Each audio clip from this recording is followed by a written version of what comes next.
Her car was found running, keys in the ignition, train doors closing. Morgan was gone. No struggle heard. No alarms triggered. Cameras everywhere. And somehow nothing. A morning commute turned into a crime scene, before the sun even rose. And whoever did it knew exactly how to move without being seen. Morgan Darlin McCaffrey was 18 years old. That age, time still feels elastic. The future feels wide, negotiable, full of second chances and unfinished plans. Morgan was standing at the threshold between adolescence and adulthood, old enough to make her own choices, young enough that those choices were still forming. She lived in Pennsylvania, close to the rhythms she had grown up with: friends, family, familiar routes, familiar places. The train station was not foreign to her. It was part of the landscape of daily life. Used, passed, trusted. Morgan was described by those who knew her as bright and expressive, someone who carried emotion openly. She had interests, opinions, a presence that filled space when she entered it. She was not invisible. She mattered deeply to the people around her. Her days were not chaotic. There was no record of her planning to disappear, no indication she intended to leave without telling someone. No history of vanishing into silence. Which is why what happened in July 27, 2020 felt immediately wrong. On the morning Morgan was found, police were called to the Meadowbrook train station parking lot shortly after 8:15 a.m. A young woman had been discovered unresponsive inside her vehicle. The engine was still on. The scene did not suggest a medical emergency unfolding naturally. Officers assessed the situation quickly. Morgan McCaffrey was pronounced dead at the scene. First, details were sparse. Location, name, and the sudden, irreversible shift from normal life into investigation. For Morgan's family, the call came without preparation. There was no gradual build of concern, no long search, no hours of unanswered messages. One moment life was intact.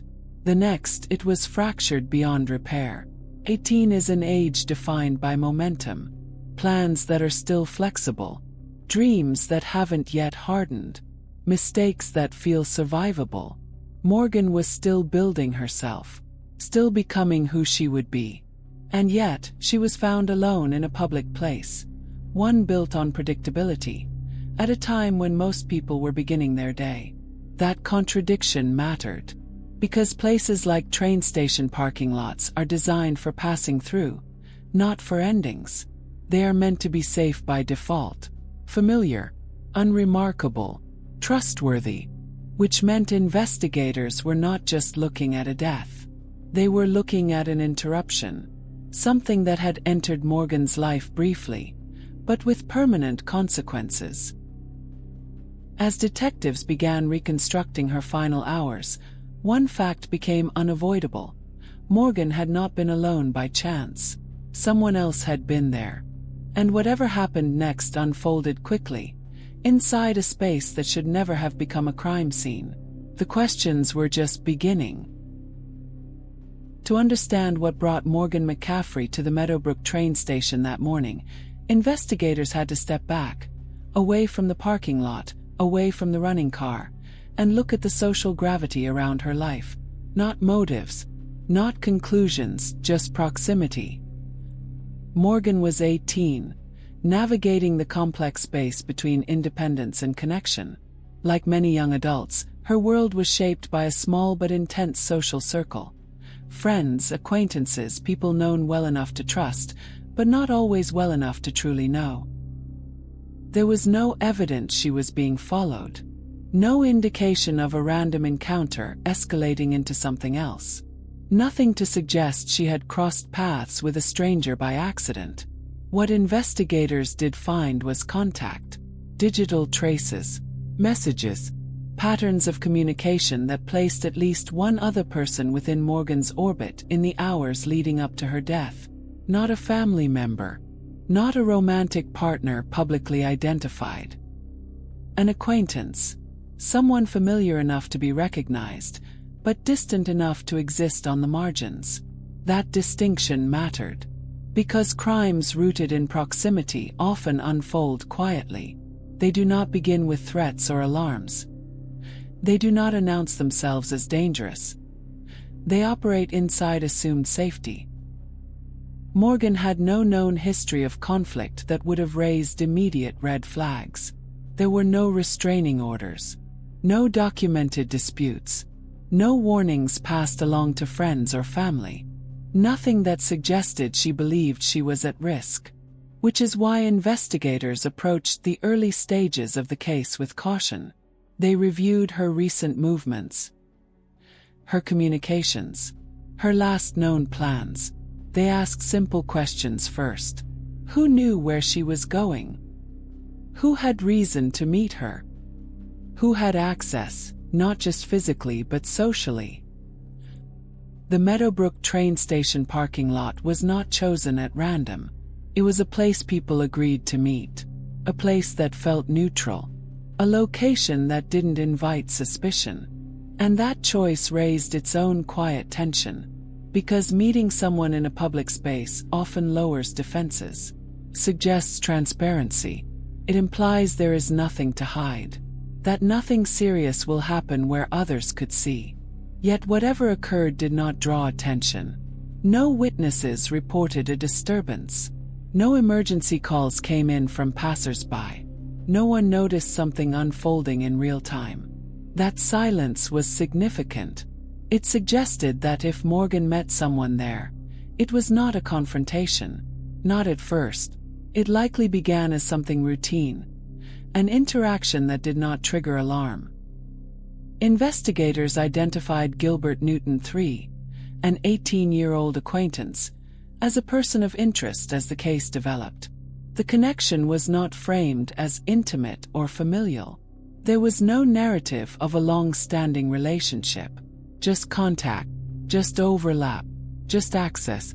And access, investigators know, is often more important than motive in the early hours of a homicide investigation. As detectives continued piecing together timelines, one detail stayed consistent. Morgan did not arrive at the station expecting harm. She went there trusting the moment would pass like any other. But somewhere between arrival and discovery, that expectation collapsed. And as police moved closer to understanding how, and with whom, Morgan spent those final moments, the case shifted from questions of where to questions of who. Because whoever was with her that morning did not leave a visible scene. They left something quieter, and far more troubling. The investigation was narrowing. The morning of July 2020 did not begin with urgency. At approximately 8:15 a.m., police were called to the Meadowbrook train station parking lot in Abington Township. The vehicle was running.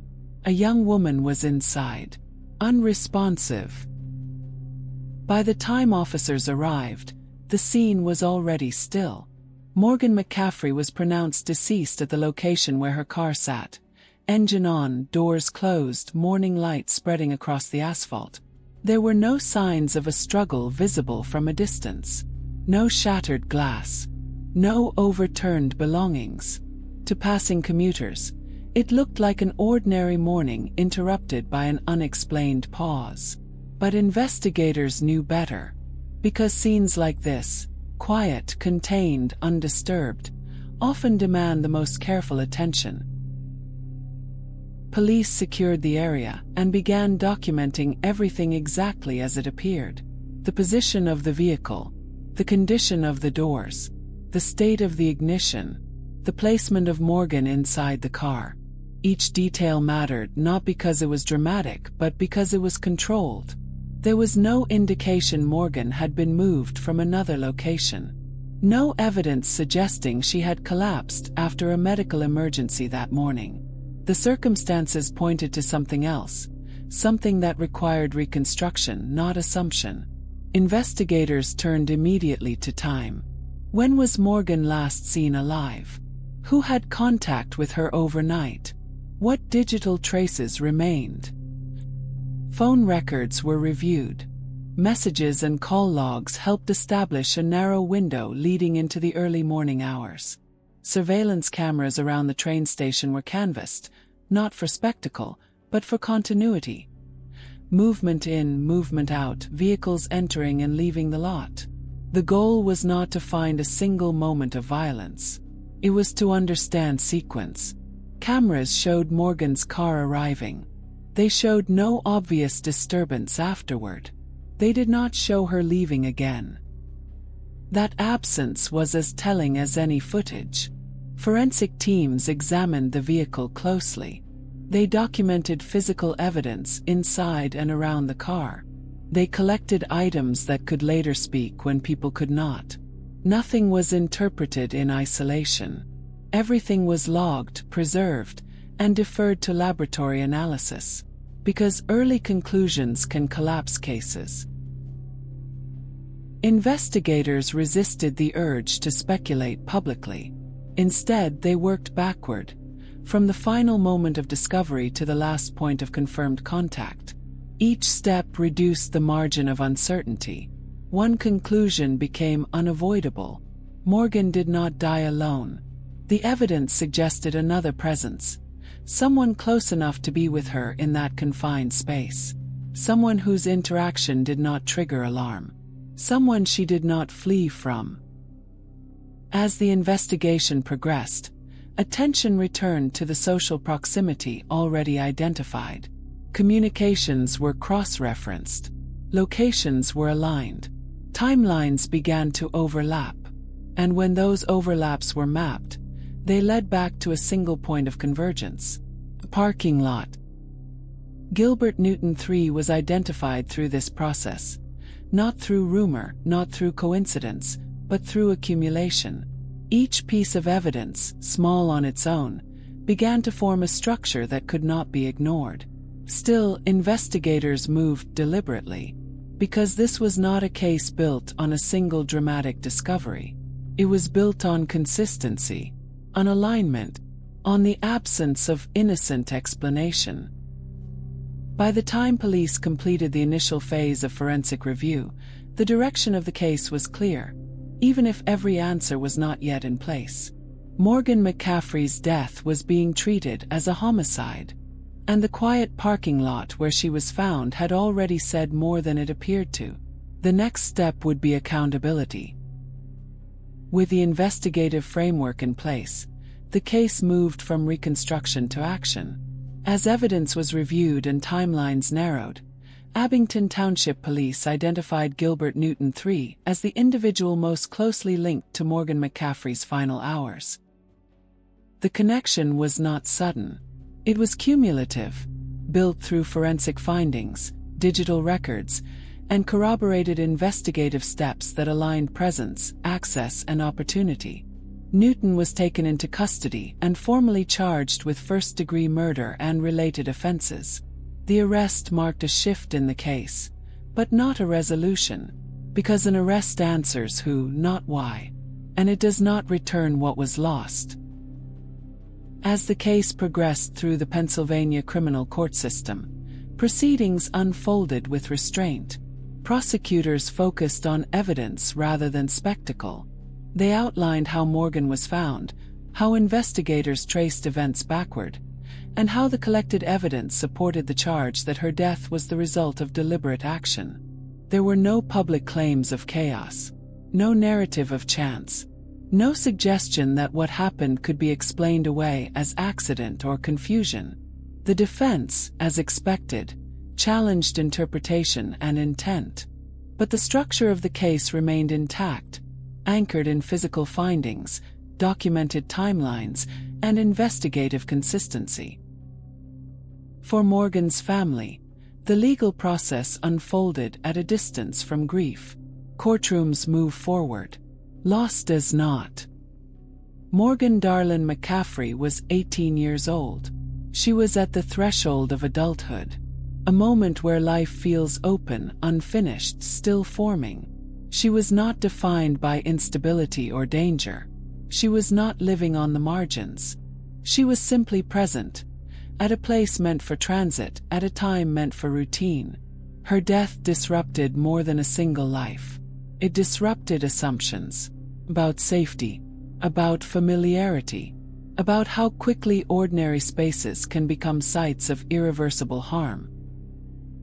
As the case continues through the courts, its outcome will be determined by law. Evidence will be weighed. Arguments will be heard. A verdict will eventually close the legal chapter. But Morgan's story does not end there.